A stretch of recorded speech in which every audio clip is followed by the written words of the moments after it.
Kamusta mga magraradyo? Baofeng UB32 Overview. Di sa atin to, pinapaprogram lang. Pero bigay tayo ng overview.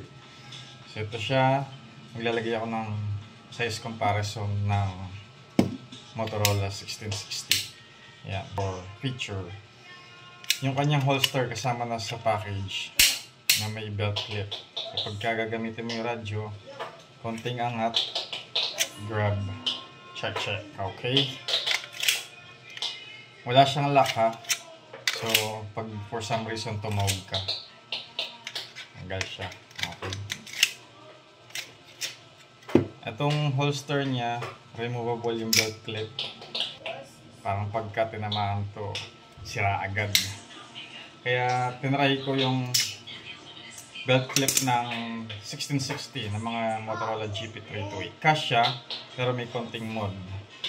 Meron kasi siyang latch dyan na hindi tumatama doon. Pero pwede mo hukayin. Okay, ayan yung radyo. Dalawang knob. Power on, volume, at saka 4 channel. Ito kaganda na itong channel knob niya. Hindi siya naglalak. So, kahit i-keypad lock mo siya, ito lang yung nakalock ng keypad. Dual band antenna, SMA connection, ayan yung top view. Nasa likod, yung kanyang speaker yan. Ito, may charging port siya na Type-C. Din yung, meron siyang kasamang desk charger na may Type-C din. Kasama sa package yung kanyang adapter. Power on. Channel mode. Oo. Medyo decent yung dating ng announcement niya, hindi Chinese na babae yung nag-announce. Medyo malaki yung boses na lalaki. Okay. Channel. 7. Oh, 7. 4.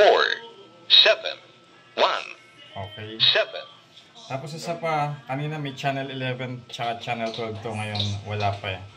Pinagde-delete ko muna kasi. Pero pag nag-announce siya ng 2 digits na channel, kunyari channel 11 or 12, i-announce niya to as 11, 12, ganun. Hindi katulad ng mga naunang Baofeng na maliliit. Kapag in-announce nila yung channel 11, sasabihin 1, 1. Okay?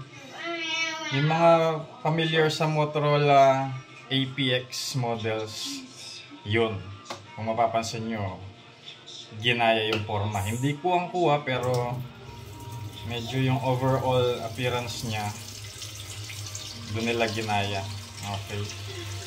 10 watts daw to. Hindi ko alam kung totoo. Okay. Gusto ko lang ipakita para sa mga nakakaisip bumili. Around 2,300. Operational nito. Madami naman kayo makikita online. Thank you.